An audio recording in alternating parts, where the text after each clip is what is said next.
Hi hello welcome to Sumarani YouTube channel. ಇವತ್ತು ನಾನು egg ರೈಸ್ನ ಮಾಡ್ತಾಯಿದ್ದೀನಿ. ಸಾಸ್ಗಳೇನು ಯೂಸ್ ಮಾಡ್ದೇನೆ, ಸಾಸ್ಗಳೇನು ಯೂಸ್ ಮಾಡಿಲ್ಲ ಅಂದರೂ ಎಗ್ ರೈಸು ಚೆನ್ನಾಗಿ ಬರುತ್ತೆ. ಬನ್ನಿ ಹೇಗೆ ಮಾಡೋದು ಅಂತ ನೋಡೋಣ. 2-3 ಸಣ್ಣಕ್ಕೆ ಹೆಚ್ಕೊಂಡಿರೋ ಈರುಳ್ಳಿ, 2 ಜಾಮೂನ್ ಟೊಮೆಟೊ, 4-5 ಹಸಿಮೆಣಸಿನ್ಕಾಯಿ, ಸ್ವಲ್ಪ ಕೊತ್ತಂಬರಿ ಸೊಪ್ಪು, 1 ಗೆಡ್ಡೆಯಷ್ಟು ಶುಂಠಿ, 1-2 ಗೆಡ್ಡೆಯಷ್ಟು ಬೆಳ್ಳುಳ್ಳಿನ ಪೇಸ್ಟ್ ಮಾಡಿ ಇಟ್ಕೊಂಡಿದ್ದೀನಿ. 1-2 ಗ್ಲಾಸಷ್ಟು ಅನ್ನ ಮಾಡಿ ಇಟ್ಕೊಂಡಿದ್ದೀನಿ. ಮತ್ತು ಒಂದು ಬಾಣಲಿಗೆ 4-5 ಸ್ಪೂನಷ್ಟು ಎಣ್ಣೆ ಹಾಕ್ಕೊಂಡಿದ್ದೀನಿ. ಎಣ್ಣೆ ಸ್ವಲ್ಪ ಬಿಸಿ ಆದಮೇಲೆ ಈರುಳ್ಳಿ ಹಾಕ್ಕೊಬೇಕು. ಈರುಳ್ಳಿ ಸ್ವಲ್ಪ ಫ್ರೈ ಮಾಡ್ಕೋಬೇಕು.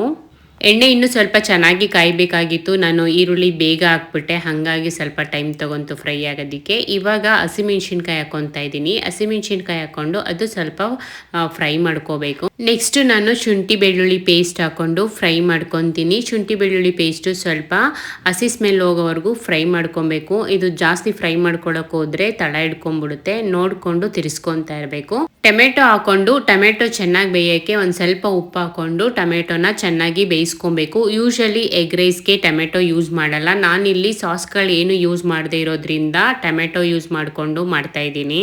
ಸಾಸ್ ಯೂಸ್ ಮಾಡಿಲ್ಲ ಅಂದರೂ ಈ ಎಗ್ ರೈಸು ಚೆನ್ನಾಗಿ ಬರುತ್ತೆ. ಇವಾಗ ನಾನು ಇದನ್ನೆಲ್ಲ ಒಂದು ಕಡೆ ಸೈಡಿಗೆ ತಳ್ಕೊಂಡು ಮಧ್ಯೆ ಸ್ವಲ್ಪ ಜಾಗ ಮಾಡಿಕೊಂಡು ಅದಕ್ಕೆ ಸ್ವಲ್ಪ ಎಣ್ಣೆ ಹಾಕ್ಕೊಂಡು ಮೊಟ್ಟೆ ಎಲ್ಲ ಹೊಡೆದಾಕೊತೀನಿ. ನಾನು 5-6 ಮೊಟ್ಟೆ ತೊಗೊಂಡಿದ್ದೀನಿ. ನೀವು ಬೇಕಾದರೆ ಜಾಸ್ತಿನಾದರೂ ತೊಗೊಳ್ಳಿ, ಇಲ್ಲ ಕಡಿಮೆನಾದರೂ ತೊಗೊಬೋದು. ಒಂದು 4-5 ಇದ್ದರೆ ಸಾಕು. ಸಾಸ್ ಎಲ್ಲ ಹಾಕ್ತೇನೆ ಫಸ್ಟ್ ಟೈಮ್ ನಾನು ಇದನ್ನು ಟ್ರೈ ಮಾಡಿದ್ದು. ಬಟ್ ಸಾಸ್ ಹಾಕಿದಾಗ ಎಷ್ಟು ಟೇಸ್ಟಾಗಿ ಬಂತೋ ಇದು ಅಷ್ಟೇ ಟೇಸ್ಟಾಗಿ ಬಂದಿತ್ತು. ಒಂದೊಂದೇ ಮೊಟ್ಟೆ ಎಲ್ಲ ಹೊಡೆದಾಕೊಂಡಾದ್ಮೇಲೆ ಮೊಟ್ಟೆಗೆ ಅಂತಲೇ ಒಂದು ಸ್ವಲ್ಪ ಪುಡಿಗಳನ್ನ ಹಾಕ್ಕೊತೀನಿ. ಫಸ್ಟು ಮೆಣಸಿನ ಪುಡಿ ಹಾಕ್ಕೊತೀನಿ 1 ಸ್ಪೂನಷ್ಟು.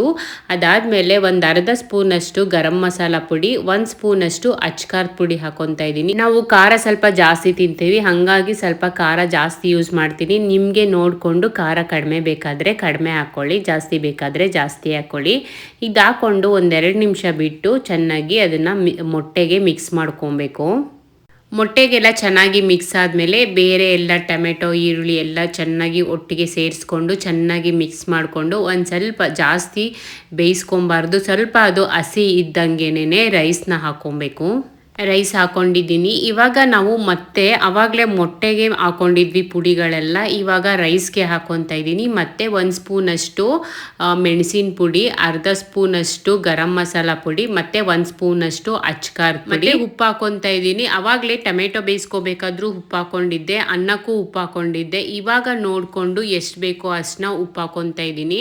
ಉಪ್ಪು ಎಲ್ಲ ಪುಡಿಗಳನ್ನ ಹಾಕ್ಕೊಂಡಾದ್ಮೇಲೆ ಮತ್ತೆ ಕೆಳಗಡೆ ಮೊಟ್ಟೆ ಈರುಳ್ಳಿ ಎಲ್ಲ ಇರುತ್ತೆ, ಚೆನ್ನಾಗಿ ಅದು ಅನ್ನ ಜೊತೆ ಮಿಕ್ಸ್ ಆಗೋ ಥರ ಚೆನ್ನಾಗಿ ತಿರುಗಿಸ್ಕೊಂಡು ಮಿಕ್ಸ್ ಮಾಡ್ಕೊಬೇಕು. ಅನ್ನ ಮಾಡಬೇಕಾದ್ರೆ ಸ್ವಲ್ಪ 1 ಸ್ಪೂನಷ್ಟು ಎಣ್ಣೆ ಹಾಕ್ಕೊಂಡು ಅನ್ನ ಮಾಡಿಕೊಂಡ್ರೆ ಅನ್ನ ಉಡುಡ್ಗೆ ಚೆನ್ನಾಗಾಗುತ್ತೆ. ಮುದ್ದೆ ಆಗಿಬಿಟ್ರೆ ಚೆನ್ನಾಗಿರೋದಿಲ್ಲ, ಉಡುಡ್ಗಿರಬೇಕು ಎಗ್ ರೈಸ್ಗೆ ಯಾವಾಗಲೂ ಅನ್ನ. ಮತ್ತು ಲಾಸ್ಟಲ್ಲಿ ಕೊತ್ತಂಬರಿ ಸೊಪ್ಪು ಹಾಕ್ಕೊತಾ ಇದ್ದೀನಿ. ಕೊತ್ತಂಬರಿ ಸೊಪ್ಪು ಹಾಕ್ಕೊಂಡು ಚೆನ್ನಾಗಿ ಸ್ವಲ್ಪ ಮಿಕ್ಸ್ ಮಾಡಿಕೊಂಡ್ರೆ ಎಗ್ ರೈಸು ರೆಡಿ ಆಗುತ್ತೆ. Without sauce egg rice ready ಆಗುತ್ತೆ. ನೀವು ಒಂದ್ಸಲಿ ಟ್ರೈ ಮಾಡಿ ಹೇಗೆ ಬಂತು ಅಂತ ಕಾಮೆಂಟ್ ಮಾಡಿ ಹೇಳಿ. ಮತ್ತೆ ನಾನು ನೆಕ್ಸ್ಟ್ ವಿಡಿಯೋದಲ್ಲಿ ಸಿಗ್ತೀನಿ. ಅಲ್ಲಿವರೆಗೂ ಟೇಕ್ ಕೇರ್, ಬಾಯ್.